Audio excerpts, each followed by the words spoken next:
अस्सलाम वालेकुम dear student. आज के लेक्चर में हम लोग दो मेन टॉपिक्स को स्टडी करेंगे। एक है आपके पास इलेक्ट्रोनेगेटिविटी का टॉपिक और दूसरा है आपके पास पोलराइजेबिलिटी का टॉपिक। हम लोग जो है वो स्टडी करेंगे। ठीक है, आपको मालूम है कि हम लोगों ने पीरियोडिक टेबल के बारे में जो है जब हम लोगों ने स्टडी किया, एक चीज़ आपको मालूम होनी चाहिए कि जितने भी एलिमेंट्स आपके पास होते हैं उनमें ये टेंडेंसी होती है to make bonds with other atoms of other elements और atoms of the same element। किसी के साथ भी जो है वो क्या करते हैं, खुद को स्टेबलाइज करने के लिए क्या बनाते हैं, बॉन्ड जो है वो आपके पास जो है वो क्रिएट करते हैं, राइट। अब जब भी कोई भी बॉन्ड क्रिएट होता है कोई से भी दो एटम्स के दरमियान, तो उनके दरमियान में क्या होता है, एक इलेक्ट्रॉन पेयर होता है जिसने उन दोनों एटम्स को एक दूसरे के साथ क्या किया होता है, कनेक्ट जो है वो आपके पास किया होता है। तो इलेक्ट्रोनेगेटिविटी बेसिकली क्या है कि the relative tendency of bonded atom in a molecule, के एक मॉलिक्यूल में बॉन्डेड एटम की वो tendency to attract the share pair more towards itself is called as the electronegativity. कि वो बॉन्ड, वो इलेक्ट्रॉन पेयर जो दो एटम्स एक दूसरे के साथ जो है वो शेयर कर रहे हैं, उसमें से अगर एक बॉन्डेड एटम उस इलेक्ट्रॉन पेयर को अपनी तरफ कितनी खींचने की सलाहियत रखता है, वो चीज़ आपके पास क्या कहलाती है, इलेक्ट्रोनेगेटिविटी जो है वो आपके पास जो है वो कहलाती है। सो दैट्स वाई हम इसको दूसरे वे में इस तरह भी डिफाइन कर सकते हैं कि it is basically the measure of the ability of an atom in a molecule to draw the bonding electron more towards itself आपके पास है। तो यानी आप ये कह सकते हैं कि किसी भी एटम की जितनी भी ज़्यादा इलेक्ट्रोनेगेटिविटी आपके पास होगी, उतनी ही उसके इलेक्ट्रॉन को अपनी तरफ अट्रैक्ट करने की जो प्रॉपर्टी होती है वो आपके पास क्या होती है, वो ज़्यादा जो है वो आपके पास होगी, राइट। अब वो आपसे ये कहते हैं कि इट्स जो इलेक्ट्रोनेगेटिविटी होती है वो एक फंडामेंटल प्रॉपर्टी होती है किसी भी जो है वो आपके पास एटम की। और आप ये कह सकते हैं कि देखें, आप कहते थे कि इलेक्ट्रॉन अफिनिटी भी क्या है, इलेक्ट्रॉन की ये लिए अफिनिटी, वो भी आप कहते हैं इसी से मिलती जुलती होती है। लेकिन इलेक्ट्रॉन अफिनिटी और इलेक्ट्रोनेगेटिविटी में थोड़ा सा आपके पास क्या है, फ़र्क आपके पास होता है। क्या फ़र्क आपके पास होता है कि जो देखें, आयोनाइजेशन एनर्जी क्या है, वो आप एनर्जी जो आपको किसी चीज़ में से इलेक्ट्रॉन को रिमूव आउट करने के लिए रिक्वायर है। इलेक्ट्रॉन अफिनिटी क्या थी कि वो एनर्जी जो रिलीज हो रही है या एब्जॉर्ब हो रही है जब कोई भी एटम इलेक्ट्रॉन को जो है वो क्या करता है, एक्सेप्ट जो है वो आपके पास करता है। तो आपके पास जो आयोनाइजेशन एनर्जी है या आपके पास इलेक्ट्रॉन अफिनिटी आपके पास है, वो दोनों आइसोलेटेड एटम्स की जो है वो प्रॉपर्टीज़ हैं। कि जब एटम्स अपनी आइसोलेटेड फॉर्म में है, अपनी इंडिविजुअल फॉर्म में है, उस वक्त वो उनको जो है वो कितनी जो है वो इलेक्ट्रॉन के लिए अफिनिटी रखते हैं, वो है इलेक्ट्रॉन अफिनिटी। जबकि इलेक्ट्रोनेगेटिविटी का जो फिनोमेना है वो कब अपीयर होता है, उस वक्त जब कोई भी एटम किसी और एटम के साथ क्या बना रहा हो, बॉन्ड बना रहा हो, इन अ बॉन्डेड फॉर्म जो है वो आपके पास क्या हो, प्रेजेंट आपके पास हो। उस स्टेट में उसकी ये टेंडेंसी, उसकी एबिलिटी कि वो इलेक्ट्रॉन को कितना अपनी तरफ खींच रही है, वो टेंडेंसी, वो एबिलिटी आपके पास क्या कहलाती है, इलेक्ट्रोनेगेटिविटी आपके पास जो है वो कहलाती है, राइट। उसके बाद क्या आपके पास है कि जो आपके पास इलेक्ट्रोनेगेटिविटी होती है बेसिकली वो डिपेंड करती है किसके ऊपर, स्ट्रक्चर ऑफ द एटम के ऊपर, ठीक है। एक के एटम का आपके पास क्या है, स्ट्रक्चर क्या है। दूसरा, number and kinds of atom के ऊपर भी आपके पास जो है वो डिपेंडेंट आपके पास होती है। एक चीज़ आपने लाजमी अपने माइंड में रखनी है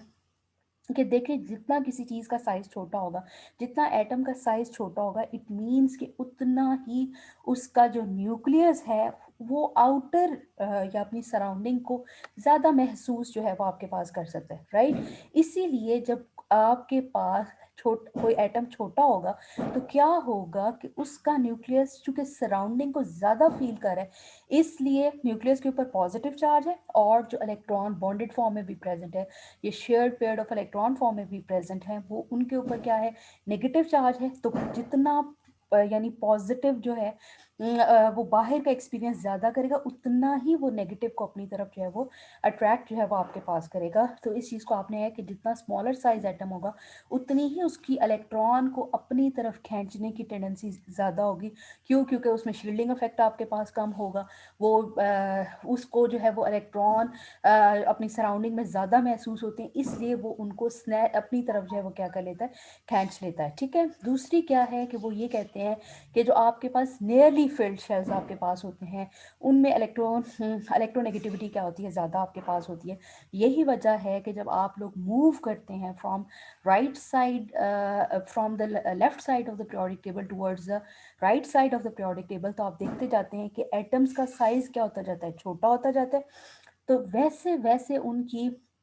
electron, share pair of electron को अपनी तरफ अट्रैक्ट करने की टेंडेंसी भी क्या होती जाती है, बढ़ती जाती है। अब यहाँ पे एक चीज़ और आपने गौर करनी है, उन्होंने वर्ड यूज़ किया है नियरली फिल्ड। नियरली फिल्ड का मतलब ये है कि जिस तरह अगर आप पीरियड नंबर 2 की बात करें, उसमें नाइट्रोजन है, उसके बाद उसमें जो है वो ऑक्सीजन होता है, उसके बाद उसमें क्या होता है, फ्लोरीन जो है वो प्रेजेंट होता है। तो क्या होता है कि आपके पास जो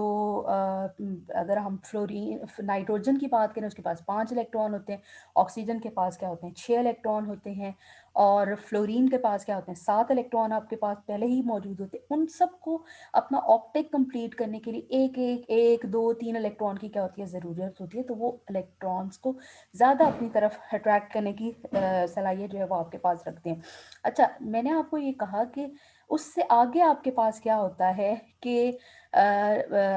नोबल गैस प्रेजेंट होती हैं, तो वो कम्प्लीटली फिल्ड आपके पास होती है, इसलिए वो जो है वो आपके पास क्या होती हैं, इलेक्ट्रॉन्स को अपनी तरफ ज़्यादा अट्रैक्ट जो है वो आपके पास नहीं करेंगे। इसलिए वो ये कहते हैं कि जो हैलोजेंस प्रेजेंट होते हैं, जो बिल्कुल नोबल गैसेस के साथ आपके पास होते हैं, जिसका इलेक्ट्रॉनिक शेल नियरली फिल्ड आपके पास होता है, उसके इलेक्ट्रॉन्स को अपनी तरफ अट्रैक्ट करने की टेंडेंसी क्या होती है, सबसे ज़्यादा जो है वो आपके पास होती है। ठीक है? उसके बाद there are so many factors जो कि आपके पास जो मैग्नीट्यूड ऑफ इलेक्ट्रोनेगेटिविटी को क्या करते हैं, अफेक्ट जो है वो आपके पास करते हैं। तो हम लोग उनको वन बाय वन जो है वो क्या कर लेते हैं, स्टडी कर लेते हैं। जी, तो वो ये कहते हैं कि आपके पास सबसे पहले तो साइज़ का फैक्टर आ जाता है कि जितना आपके पास साइज़ छोटा होगा, उतना ही इलेक्ट्रॉन को अट्रैक्ट करने की टेंडेंसी क्या होती है, ज़्यादा आपके पास होती है। और जितना साइज़ बड़ा होगा, उतना ही जो है इलेक्ट्रॉन को अपनी तरफ अट्रैक्ट करने की टेंडेंसी क्या होती है, कम आपके पास जो है वो होगी। दूसरी बात ये है कि नंबर ऑफ़ इनर शेल्स के ऊपर भी होते हैं। जितने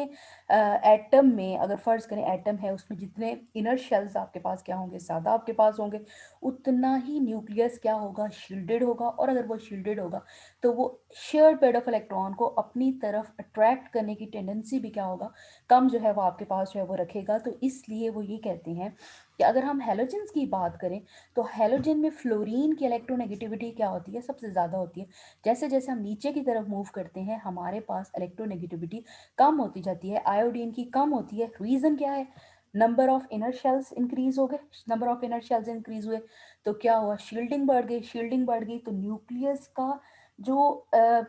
सराउंडिंग को महसूस करने की जो टेंडेंसी है, वो भी क्या होती है, कम होती है। तो इसलिए वो शेयर पेयर ऑफ इलेक्ट्रॉन को भी अपनी तरफ ज़्यादा अट्रैक्ट जो है वो नहीं करेगा। उसके बाद थर्ड फैक्टर है कि आपके जो आयन है, उसके ऊपर जो है वो चार्ज आपके पास क्या है, तो वो ये कहते हैं कि जितना चार्ज ज़्यादा होगा, यानी जितनी जो है वो आपके पास उस चीज़ की ऑक्सीडेशन स्टेट ज़्यादा होगी, उतनी ही उसकी इलेक्ट्रॉन को अपनी तरफ अट्रैक्ट करने की टेंडेंसी क्या होगी, ज़्यादा होगी। क्यों? क्योंकि लेट सपोज अगर मैं बात करूँ फेरिक आयन और फेरिस आयंस की, तो फेरिक आयन के ऊपर +3 चार्ज होता है, और फेरिस के ऊपर आपके पास क्या होता है, +2 चार्ज आपके पास जो है वो प्रेजेंट जो है वो आपके पास होता है। तो इनमें क्या होगा कि आपने इस चीज़ को देखना है कि जो फेरिक है उसका साइज क्या है, छोटा है। ठीक है? क्यों? क्योंकि उसने 3 इलेक्ट्रॉन लूज किए हुए हैं, उसमें इलेक्ट्रॉन प्रोटॉन की रेशो ज़्यादा डिस्टर्ब आपके पास है, इसलिए उसका साइज क्या है, छोटा है। और अगर साइज छोटा है, तो वो बॉन्डेड इलेक्ट्रॉन पेयर को ज़्यादा अपनी तरफ अट्रैक्ट करेगा as compare to the ferrous one. इसके साथ साथ जो फोर्थ फैक्टर है जो आपकी इलेक्ट्रोनेगेटिविटी की वैल्यू को अफेक्ट करता है, वो होती है उसकी हाइब्रिडाइजेशन। हाइब्रिडाइजेशन में क्या होता है कि जितना आप पढ़ते हैं, अगर हम क्या हाइब्रिडाइजेशन sp3 भी होती है, sp2 भी होती है, sp भी आपके पास होती है। एक चीज़ आपने अपने माइंड में रखनी है, जितना किसी चीज़ में s करेक्टर आपके पास क्या होता है, ज़्यादा होता है, उतना ही क्या होता है, उस चीज़ की इलेक्ट्रोनेगेटिविटी क्या होगी, ज़्यादा जो है वो आपके पास होगी। तो sp में आपको नज़र आ रहा है कि sp3 में 25% होता है s करेक्टर, sp2 में 33% होता है, और sp में आपके पास क्या होता है, आपके पास 50% एस करेक्टर होता है। इसलिए जहाँ पर sp हाइब्रिडाइजेशन होती है वहाँ पे आपके पास क्या होती है, ज़्यादा जो है वो इलेक्ट्रोनेगेटिविटी की वैल्यू आपके पास होगी। उसके बाद वो ये कहते हैं कि अगर हम इसको आयनाइजेशन एनर्जी या आप इसको इलेक्ट्रोनेगेटिविटी के साथ जो है वो रिलेट जो है वो आपके पास जो है वो करें, तो इसमें भी आप लोगों ने अपने माइंड में जो है वो आपके पास रखनी है कि जिन चीज़ों की आयनाइजेशन एनर्जी की वैल्यू क्या होती है, ज़्यादा होती है, इसका मतलब ये है कि उसका साइज़ क्या है, छोटा है, तो उसकी भी क्या होगी, इलेक्ट्रोनेगेटिविटी की वैल्यू क्या होगी, ज़्यादा होगी। और इसी तरह इलेक्ट्रॉन अफिनिटी की भी, जिसकी इलेक्ट्रॉन अफिनिटी की वैल्यू ज़्यादा है उसकी इलेक्ट्रोनेगेटिविटी की वैल्यू भी क्या होगी, ज़्यादा होगी। तो इन दोनों चीज़ों से भी है, क्यों, क्योंकि साइज़ का फैक्टर इन दोनों में भी अपना पार्ट प्ले कर रहा होता है। तो क्योंकि इलेक्ट्रॉन अफिनिटी भी उसी की ज़्यादा होती है जिसका साइज़ क्या होता है, छोटा आपके पास में वो होता है। उसके बाद लास्ट पे जो 6 आपके पास फैक्टर है, जो कि आपके पास इलेक्ट्रोनेगेटिविटी को इफेक्ट आपके पास जो है वो करता है, वो आपके पास क्या है, वो ये कहते हैं कि हमने पढ़ा था कि it also depends on the number as well as the nature of atoms. और इसलिए वो ये कहते हैं कि कई दफ़ा इलेक्ट्रोनेगेटिविटी की जो वैल्यू होती है वो कोई बहुत कांस्टेंट आपके पास जो है वो नहीं होती। जिस तरह अगर मैं हम बात करें फॉस्फोरस की, तो वो ये कहते हैं कि PCl3 में उसकी जो इलेक्ट्रोनेगेटिविटी है that is different, that is present in PF5 यानी फॉस्फोरस पेंटा फ्लोराइड के अंदर होती है। क्यों, क्योंकि आपके पास जब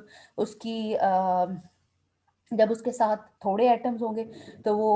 उसकी ज़्यादा होगी, जब उसके साथ ज़्यादा एटम्स आपके पास अटैच हो जाएंगे तो क्योंकि उसकी जो यानी बॉन्ड बनाने की टेंडेंसी है वो ज़्यादा डिस्ट्रीब्यूटेड आपके पास है, तो वो वैल्यू जो है उसकी इलेक्ट्रोनेगेटिविटी की वैल्यू को भी अफेक्ट आपके पास कर देगी। हमने ये पढ़ा हुआ है कि जो इलेक्ट्रोनेगेटिविटी आपके पास होती है वो एक पीरियोडिक प्रॉपर्टी है। पीरियोडिक प्रॉपर्टी का मतलब ये है कि उसकी वैल्यू में चेंज आता है जब हम डाउन द ग्रुप मूव करते हैं या हम अलोंग द पीरियड जो है वो आपके पास जो है वो मूव करते हैं। तो ये चीज़ आपने अपने माइंड में रखनी है कि जो इलेक्ट्रोनेगेटिविटी है वो इंक्रीज करती है जब आप मूव करते हैं पीरियोडिक टेबल में from left to right. Reason आपके पास क्या है कि न्यूक्लियर चार्ज बढ़ रहा होता है, एटॉमिक रेडियस कम हो रहा होता है। अगर साइज छोटा होगा तो मैंने आपको कहा था कि इलेक्ट्रॉन को अपनी तरफ अट्रैक्ट करने की टेंडेंसी भी क्या होती जाती है, बढ़ती जाती है। और आप लोग डाउन द ग्रुप में वही चीज़ आपके पास आ जाती है कि डाउन द ग्रुप आपको नज़र आ रहा है कि इलेक्ट्रोनेगेटिविटी की वैल्यू कम हो रही है। रीज़न आपके पास क्या है, साइज़ बड़ा होगा, साइज़ बड़ा होगा, number of inner shells increase करेंगे, number of inner shells increase करेंगे। तो मैंने आपको कहा था कि न्यूक्लियस का उन बॉन्डेड इलेक्ट्रॉन पेयर को महसूस करने की टेंडेंसी कम हो जाएगी, जिसकी वजह से वो इलेक्ट्रॉन को ज़्यादा अपनी तरफ जो है वो अट्रैक्ट जो है वो नहीं जो है वो आपके पास करेंगे। ठीक है, तो इस तरह अब तक हम लोगों ने किस किस चीज़ को पढ़ा, हम लोगों ने इलेक्ट्रोनेगेटिविटी को पढ़ा, हम लोगों ने डिफरेंस पढ़ा, what is the difference between the electronegativity as well as हम लोगों ने फ़र्क पढ़ा इलेक्ट्रोनेगेटिविटी का और इलेक्ट्रॉन अफिनिटी का। और फिर हम लोगों ने उन तमाम फैक्टर्स को स्टडी किया जो कि आपके पास इलेक्ट्रोनेगेटिविटी की वैल्यू को अफेक्ट आपके पास जो है वो करते हैं, और फिर हम लोगों ने उसका पीरियोडिक ट्रेंड जो है वो स्टडी किया। अब नेक्स्ट आपके पास जो एक इम्पॉर्टेंट टॉपिक है वो है आपके पास मेजरमेंट ऑफ इलेक्ट्रोनेगेटिविटी, कि हम लोग इलेक्ट्रोनेगेटिविटी के लिए स्पेशल हम लोगों ने स्केल्स को जो है वो आपके पास जो है वो जो है वो हम लोगों ने डिवाइस किया हुआ है। उसमें दो मेन स्केल्स हैं, एक है आपके पास मूलिकन, एक है आपके पास पॉलिंग स्केल। और आप देखते हैं कि देखें ये जो वैल्यूज़ आपको ऊपर टेबल में नज़र आ रही हैं, ये वैल्यूज़ हमने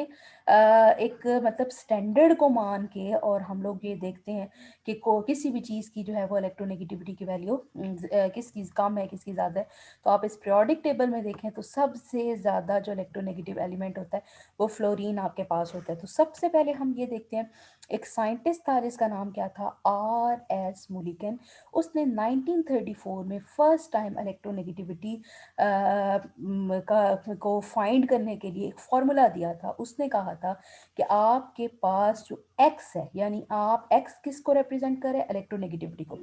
एक्स किसके बराबर है,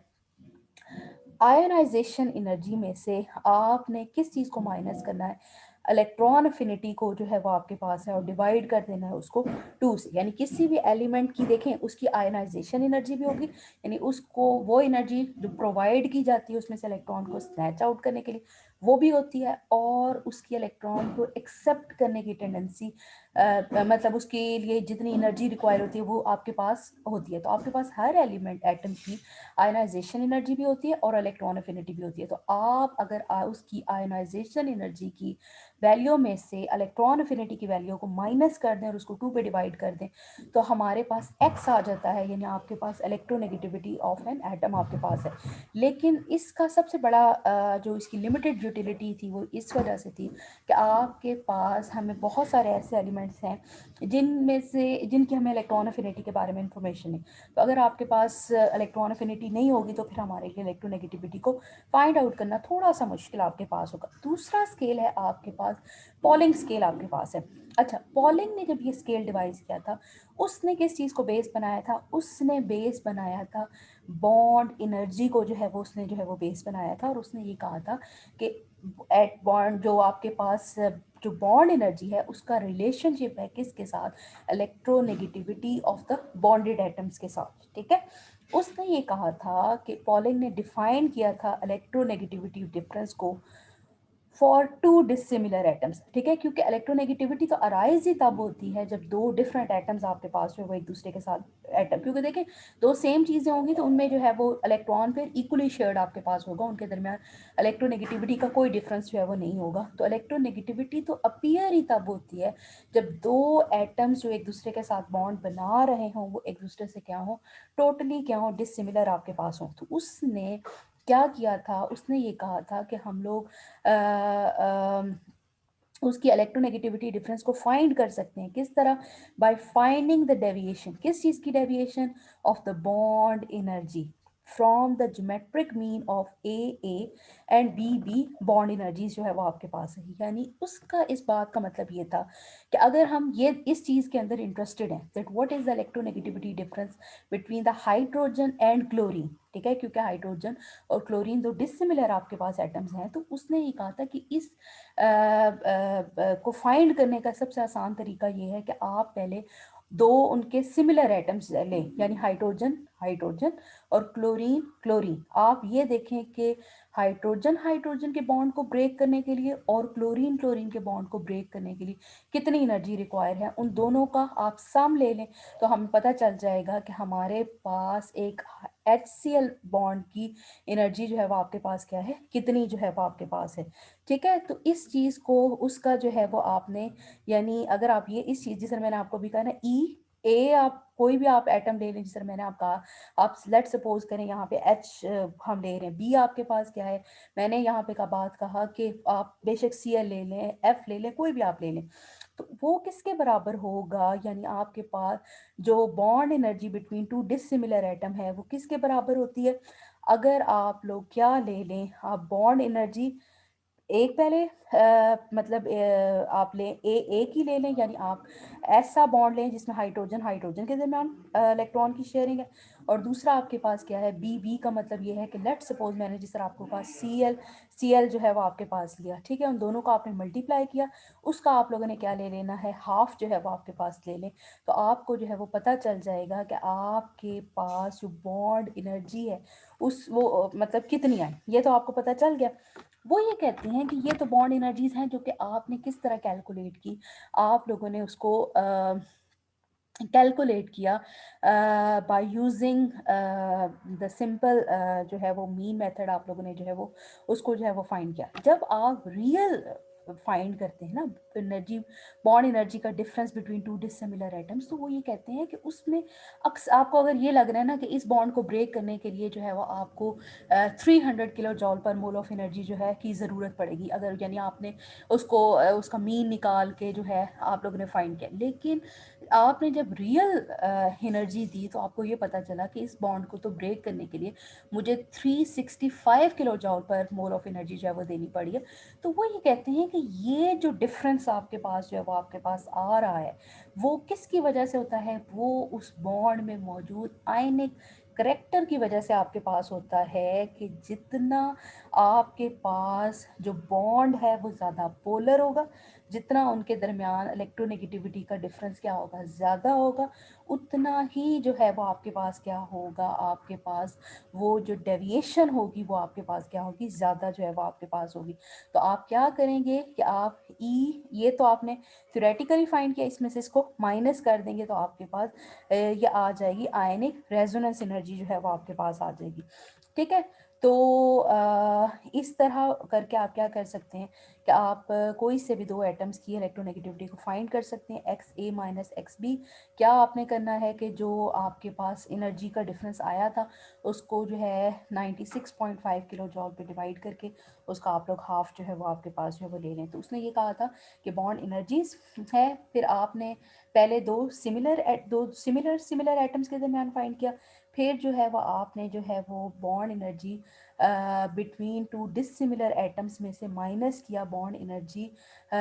ऑफ सिमिलर एटम्स को, और उसके रिजल्ट में आपके पास वो ये कह रही हैं कि जो डेविएशन आपके पास आएगी या जो डिफरेंस आपके पास आएगा वो किसकी वजह से है, that is just because of the ionic contribution of the bond की वजह से। तो इस चीज़ को, यानी ये जितना ज़्यादा आपके पास होगा उतना ही ज़्यादा, इसका मतलब ये है कि इलेक्ट्रोनेगेटिविटी का डिफरेंस था दो बॉन्डेड एटम्स के दरमियान, अगर उनमें जितना इलेक्ट्रोनेगेटिविटी का डिफरेंस ज़्यादा होगा उतना ही एक स्पेशल इलेक्ट्रॉन पेयर को अपनी तरफ अट्रैक्ट करेगी। जितना वो इलेक्ट्रॉन पेयर को अपनी तरफ अट्रैक्ट करेगी आपके पास क्या होगा, आपका जो बॉन्ड होगा वो उतना ही स्ट्रॉन्ग होगा, उतना ही शॉर्ट होगा। और जब वो शॉर्ट आपके पास में वो होगा तो उस बॉन्ड को ब्रेक करने के लिए आपको ज़्यादा एनर्जी जो है वो देनी पड़ेगी। वो एनर्जी आपके पास क्या कहलाती है, आयनिक रेजोनेंस एनर्जी। और उसको जो है वो आप लोग 96.5 किलो जॉल पर मोल से आप लोग जो है वो डिवाइड कर लें तो आप बड़ी आसानी से फाइंड आउट जो है वो कर सकते हैं। ठीक है, इसके साथ साथ जो है यहाँ पर जो है वो हम लोग वो ये कहते हैं कि जो इलेक्ट्रोनेगेटिविटी होती है वो आपको नेचर ऑफ केमिकल बॉन्ड के बारे में भी एनर्जी इंफॉर्मेशन जो है वो आपके पास प्रोवाइड करती है। आपको पता है कि बॉन्ड आयनिक भी होता है, कोवेलेंट भी होता है, और क्या होता है, कोऑर्डिनेट कोवेलेंट बॉन्ड भी होता है। तो वो ये कहते हैं कि अगर इलेक्ट्रोनेगेटिविटी का डिफरेंस कोई से दो एटम्स के दरमियान बिल्कुल ज़ीरो है, इट मीन्स के बॉन्ड आपके पास क्या है, नॉन पोलर आपके पास है। इसी तरह अगर आपके पास जो इलेक्ट्रोनेगेटिविटी का डिफरेंस है वो 1.7 से ग्रेटर आपके पास है, मतलब तो उसका मतलब ये है कि आपके पास जो बॉन्ड है वो आपके पास क्या है, आयनिक है। और अगर वो फॉल करता है बिटवीन 0.5 टू 1.7 तो इसका मतलब ये है कि आपके पास जो बॉन्ड है वो आपके पास क्या है, वो आपके पास कोऑर्डिनेट कोवेलेंट बॉन्ड। इसी तरह ऑर्बिटल इलेक्ट्रोनेगेटिविटी का फैक्टर हम लोगों ने पहले ही डिस्कस किया हुआ है कि कौन कौन से उसके अंदर ऑर्बिटल्स जो है वो इन्वॉल्व है, sp3 है, sp2 है, sp है, उस हिसाब से जो है वो हमने वैल्यूज़ गिवन है। क्योंकि आपके सिलेबस में जो है वो सिर्फ और सिर्फ दो स्केल्स और इलेक्ट्रोनेगेटिविटी का इंट्रोडक्शन की बात थी, तो लेकिन आपको फिर भी मालूम होना चाहिए कि ऑर्बिटल इलेक्ट्रोनेगेटिविटी क्या है, कि s करेक्टर कितना है उसमें, p करेक्टर जो है वो आपके पास है वो कितना है, उस चीज़ के ऊपर जो है वो डिपेंडेंट जो है वो आपके पास है। मैंने आपको कहा था कि आपके पास जितना s करेक्टर ज़्यादा होगा उतना ही इलेक्ट्रोनेगेटिविटी की वैल्यू क्या होगी, ज़्यादा आपके पास होगी। तो इस हिसाब से उन्होंने sp3, sp2 और sp के हिसाब से हाइब्रिडाइजेशन की वैल्यूज़ को बता दिया है कि अगर आपके पास sp हाइब्रिडाइजेशन होगी तो आपके पास कितनी जो है वो इलेक्ट्रोनेगेटिविटी होगी, 3.29। और बहुत सारे ग्रुप्स ऐसे आपके पास होते हैं पीरियोडिक टेबल में, जिस तरह आपको ये नज़र आ रहा है, ये आपको कि ये वाले ग्रुप्स आपके पास क्या होते हैं जब लगे हुए होते हैं तो ये भी आपके पास क्या करते हैं, ख़ास इनकी इलेक्ट्रोनेगेटिविटी की वैल्यू होती है। जितनी इनकी इलेक्ट्रॉन विड्रॉइंग टेंडेंसी क्या होती है, ज़्यादा होती है, उतना ही जो है वो आपके पास क्या होगी, उतनी ही इनकी इलेक्ट्रोनेगेटिविटी क्या होगी, ज़्यादा जो है वो आपके पास होगी। ठीक है, उसके बाद हमने हमारा मेन फर्स्ट टॉपिक जो है वो क्या हो चुका है, कंप्लीट आपके पास जो हो चुका है। सेकंड टॉपिक है आपके पास, वो है आपके पास पोलराइजेबिलिटी एंड चार्ज डेंसिटी का टॉपिक है। ठीक है, अब क्या है आपके पास कि आपको पता है कि जो भी आपके पास आयन होता है, ठीक है, उसका क्या होता है, एक पर्टिकुलर साइज आपके पास होता है, ठीक है। अब अगर एक चीज़ आयनिक फॉर्म में है तो या तो उसके ऊपर पॉजिटिव चार्ज होगा या उसके ऊपर नेगेटिव चार्ज होगा, तो उसके साइज और उसके चार्ज के दरमियान जो रेशो बनती है वो क्या कहलाती है, चार्ज डेंसिटी जो है वो आपके पास जो है वो कहलाती है। इसलिए वो ये कहते हैं कि ज़्यादातर केसेस के अंदर हमारे पास देखें, जो केटाइन होता है उसका साइज छोटा होता है और जो एनाइन होता है उसका साइज क्या होता है, बड़ा होता है। सो इस हिसाब से वो ये कहते हैं कि जो पॉजिटिव आयंस होते हैं उनकी चार्ज डेंसिटी आपके पास क्या होती है, ज़्यादा होती है, जबकि क्योंकि एनाइनिक जो स्पीशीज़ होती है उनका साइज बड़ा होता है तो उनकी चार्ज डेंसिटी आपके पास क्या होती है, लो होती है। जैसा कि अगर आपसे पूछा जाए सोडियम, तो आप कहेंगे कि सोडियम की ज़्यादा है, लेकिन अगर हम लोग फ्लोराइड आयन या ऑक्साइड आयन की बात करें तो उनकी चार्ज डेंसिटी आपके पास क्या होगी, कम जो है वो आपके पास है। अब पोलराइजेबिलिटी क्या आपके पास होती है, पोलराइजेबिलिटी बेसिकली क्या होती है, the ease with which the charge distribution in a molecule can be distorted by the external electric field, वो चीज़ आपके पास क्या कहलाती है, पोलराइजेबिलिटी। यानी पोलराइजेबिलिटी का ये है कि एक अगर आपके पास एटम है, ठीक है, उसके सेंटर में क्या है, न्यूक्लियस है, उसकी सराउंडिंग में क्या है, इलेक्ट्रॉन जो है वो इलेक्ट्रॉन्स जो है वो क्या कर रहे हैं, रिवॉल्व आपके पास कर रहे हैं। आपकी ये टेंडेंसी कि आप उसको कितना जो है वो कि उसके इलेक्ट्रॉनिक क्लाउड को डिस्टॉर्ट जो है वो कर दें, उसको वो जो ऐसे गोल गोल जो है इलेक्ट्रॉन घूम रहे हैं उनको एक तरफ को जो है वो धकेल देने की जो टेंडेंसी होती है वो आपके पास क्या कहलाती है, पोलराइजेबिलिटी आपके पास होती है। जितना साइज आपके पास क्या होता है, जितना किसी भी मॉलिक्यूल की पोलराइजेबिलिटी क्या होती है, ज़्यादा होती है, उतना ही उसकी जो है वो आपके पास क्या होती है, इलेक्ट्रॉनिक क्लाउड को डिस्टॉर्ट करने की टेंडेंसी क्या होती है, ज़्यादा होती है। उतना ही उसकी डायपोल को क्रिएट करने की टेंडेंसी आपके पास क्या होती है, ज़्यादा आपके पास होती है। इसलिए वो ये कहते हैं कि जो लार्जर मॉलिक्यूल्स होते हैं उनकी पोलराइजेबिलिटी क्या होती है, ज़्यादा होती है, because they have a greater number of electrons, और उनके इलेक्ट्रॉन्स क्या होते हैं, they are further away from the nuclei आपके पास है,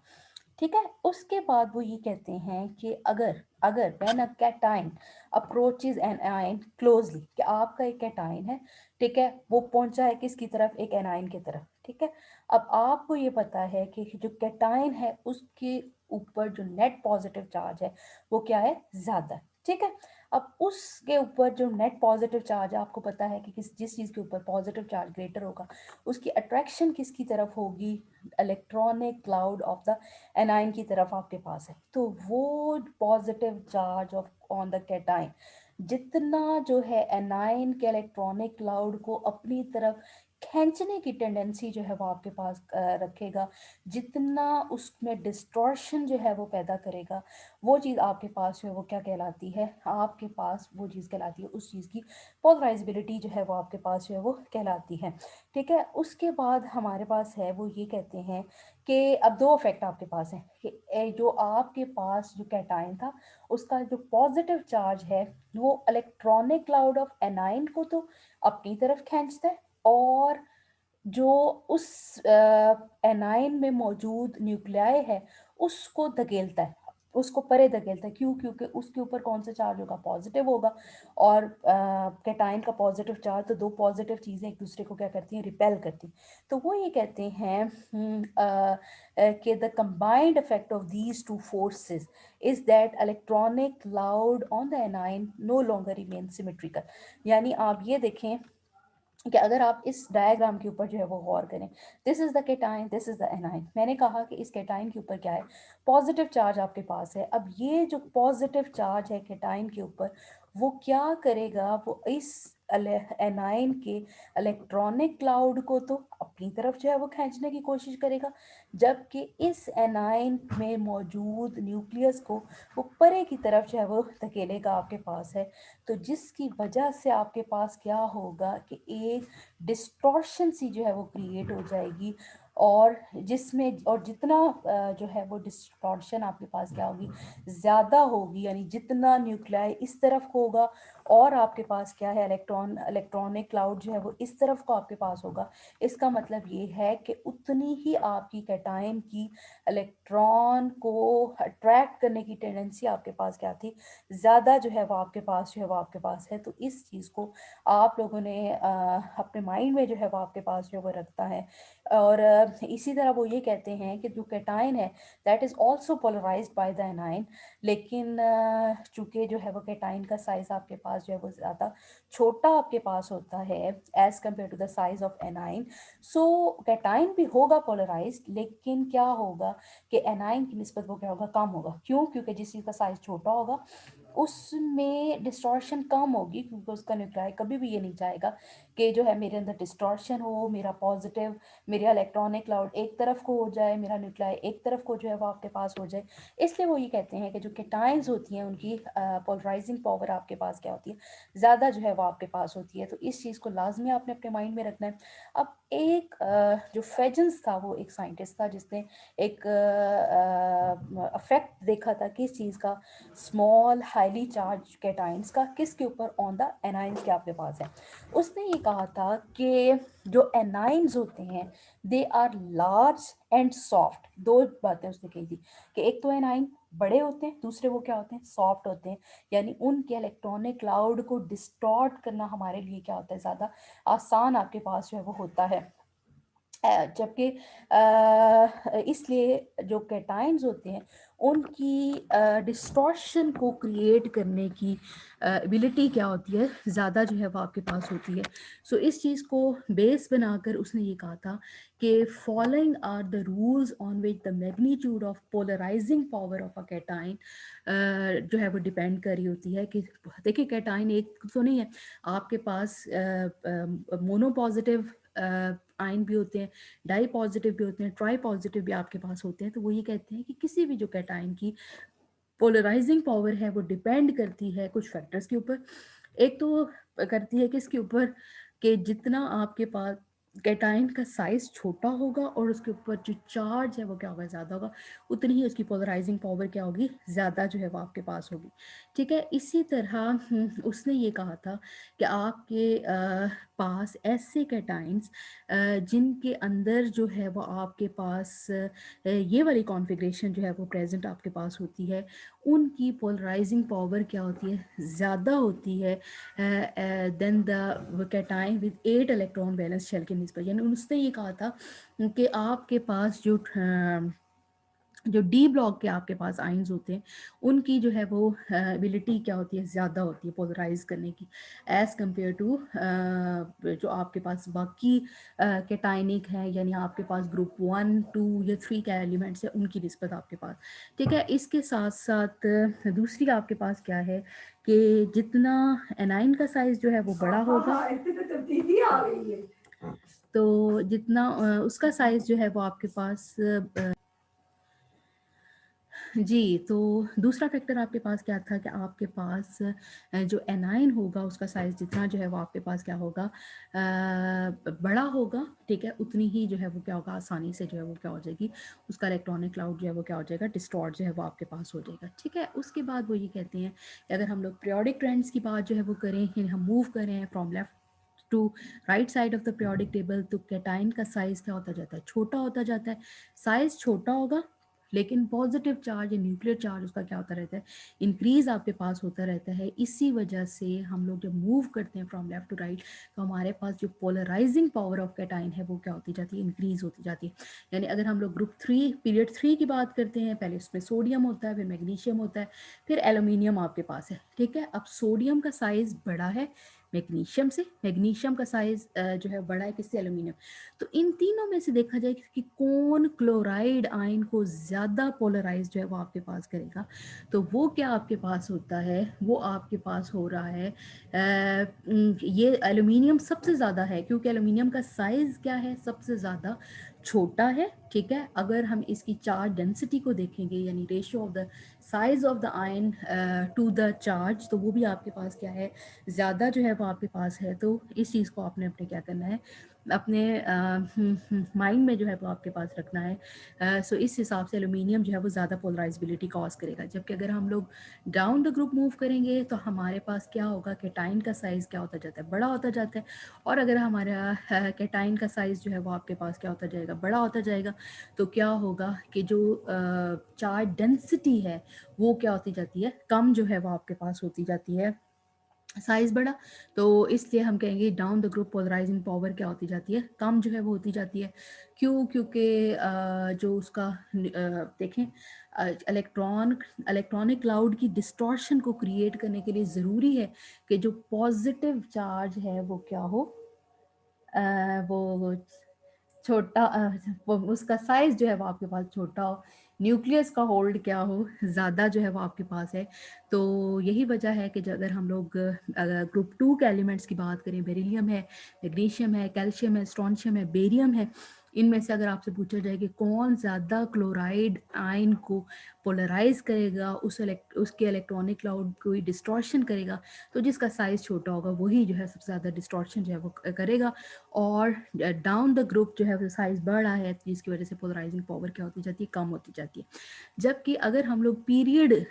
की बात करें तो वो ये कहते हैं कि अगर हम लेफ़्ट टू राइट की तरफ जो है वो मूव करते हैं तो वो क्या कहते हैं, यानी पहले हमने पढ़ा पोलराइजेबिलिटी ऑफ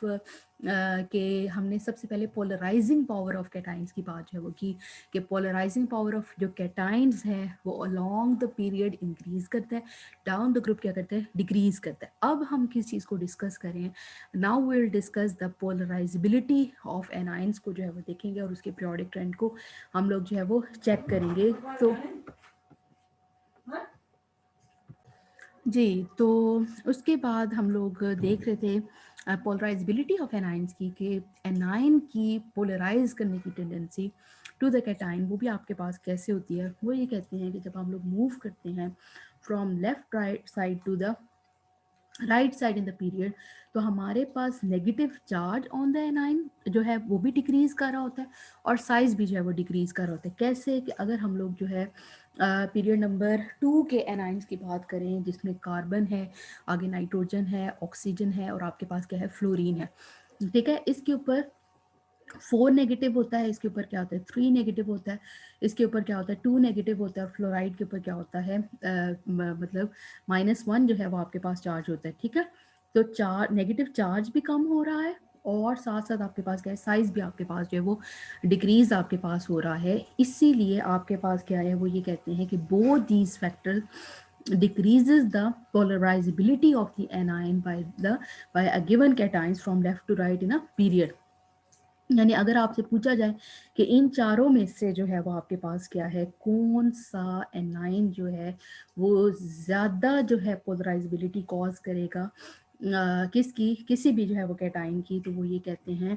कि वो आपके पास क्या होगा, वो ही होगा जिसके ऊपर जो नेगेटिव चार्ज है वो आपके पास क्या है, जो है वो आपके पास ज़्यादा आपके पास है। तो इस हिसाब से कार्बन जो है वो आपके पास जो है वो करेगा, ठीक है।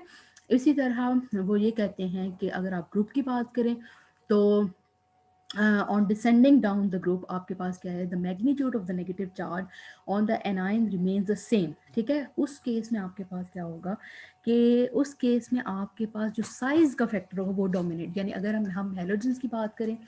फ्लोराइड है, क्लोराइड है, ब्रोमाइड है और आयोडाइड है, इन सब के ऊपर आपके पास क्या है, सिमिलर चार्ज आपके पास क्या है, प्रेजेंट आपके पास है। तो इसलिए इसमें साइज का फैक्टर आपके पास जो है वो होगा। क्यों? तो वो ये कहते हैं डाउन द ग्रुप आप मूव करेंगे, साइज ऑफ एनाइन इंक्रीज करेगा और उसकी पोलराइजेबिलिटी भी क्या हो जाएगी, बढ़ जो है जाएगी। क्यों? क्योंकि उसका इलेक्ट्रॉनिक क्लाउड जितना एक्सपोज्ड होगा, जितना फ्री होगा, उतनी ही वो जो है वो कैटाइन्स में ज़्यादा पोलराइजेबिलिटी कॉज जो है वो करेगा। यही वजह है कि फ्लोराइड की पोलराइजिंग पावर कम होती है एज कम्पेयर टू आयोडाइड के। क्यों? क्योंकि जो आयोडाइड होगा उसका साइज बड़ा होगा, उसका इलेक्ट्रॉनिक क्लाउड बड़ा है, तो वो किसी भी कैटाइन में ज़्यादा जो है वो डिस्टॉर्शन जो है वो क्या कर सकता है, कॉज जो है वो आपके पास कर सकता है, ठीक है। उसके बाद वो ये कहते हैं कि जो आपके पास कॉन्सेप्ट ऑफ पोलराइजेशन है, इसकी कुछ आपके पास एप्लीकेशंस भी हैं वो ये कहते हैं कि आपके पास जो पोलराइजिंग पावर ऑफ कैटाइन है उसको हम लोग आयनिक पोटेंशियल और चार्ज डेंसिटी भी कहते हैं, और उसको फाइंड करने का तरीका क्या होता है कि charge on cation divided by radius of cation से, और उससे हमें पता चल जाता है कि किसी भी कैटाइन की पावर कितनी है। उसके बाद हमारे पास क्या है कि जितनी आपके पास किसी भी कैटाइन की जो है वो चार्ज डेंसिटी क्या होगी, ज़्यादा होगी, उतनी ही मैंने आपको कहा था कि उसकी polarizing power to polarize electronic cloud of anion वो भी आपके पास क्या होगा, ज़्यादा आपके पास होगी, उतना ही उसका इक्विवेलेंट कैरेक्टर भी आपके पास क्या होगा, ज़्यादा आपके पास होगा। उसके बाद वो ये कहते हैं कि जितनी चार्ज डेंसिटी आपके पास ज़्यादा होगी उतनी ही क्या होगी, उसकी सॉल्वेशन भी आपके पास ज़्यादा होगी। क्यों? क्योंकि उतना ही जो है वो चीज़ जो है, यानी फ़र्ज़ करें मैं ये कहूँ कि आपके पास सोडियम आयंस था, वो उतना ही जितना उसके ऊपर पॉजिटिव चार्ज है वो ज़्यादा होगा, उतना ही वो सॉल्वेंट के मॉलिक्यूल्स की डिस्टॉर्शन कॉज करेगी, उतनी ही उसमें जो है वो डायपोल्स जो है वो क्रिएट करके उतनी ही उसकी क्या होगी, सॉल्वेशन आपके पास क्या होगी, ज़्यादा आपके पास होगी। इसके बाद वो ये कहते हैं कि जितनी किसी कैटाइन का जो है वो साइज छोटा होगा उतनी ही उसकी कॉम्प्लेक्स को बनाने की प्रॉपर्टी या यानी नेगेटिव चार्ज वाली स्पीशी के साथ बॉन्ड बनाने की जो टेंडेंसी है वो भी आपके पास क्या होगी, ज़्यादा आपके पास होगी। और इसके साथ साथ वो आपके पास ये कहते हैं कि जितनी आपकी कैटाइन की यानी चार्ज डेंसिटी आपके पास ज़्यादा होगी उतना ही ऑक्सीजन को अपनी तरफ, क्योंकि ऑक्सीजन के ऊपर कौन सा चार्ज होता है, नेगेटिव, उतना ही ऑक्सीजन को अपनी तरफ अट्रैक्ट करने की टेंडेंसी भी क्या होगी, ज़्यादा आपके पास होगी। उसके बाद जितनी पोलराइजेशन ज़्यादा होगी जितना कैटाइन जो है एनाइन के इलेक्ट्रॉनिक क्लाउड को अपनी तरफ उसमें पोलराइजेबिलिटी या डिस्टॉर्शन क्रिएट करेगा, उतना ही वो उसको अपनी तरफ जो है वो अट्रैक्ट करेगा और उतनी बॉन्ड एनर्जी आपके पास क्या होगी, ज़्यादा होगी। उसके बाद वो ये कहते हैं कि जितनी पोलराइजेशन आपके पास ज़्यादा होती है उतना ही आपके पास कोवेलेंट करेक्टर आपके पास क्या होता है, ज़्यादा आपके पास होता है, उतना ही और जितना उसका जो है कोवेलेंट करेक्टर ज़्यादा होगा उतना उसका मेल्टिंग पॉइंट क्या होगा, कम आपके पास होगा। और वो ये कहते हैं कि with the increase of polarization आपके पास क्या होती है, कंपाउंड की जो सॉलिबिलिटी है वो आपके पास क्या होती है, वो आपके पास क्या होती जाती है, कम जो है वो आपके पास होती जाती है। ठीक है, तो इस चीज़ को भी आपने क्या करना है, अपने माइंड में रखना है कि हमने दो मेन फैक्टर्स को जो है वो डिस्कस किया था, जिसमें आप लोगों ने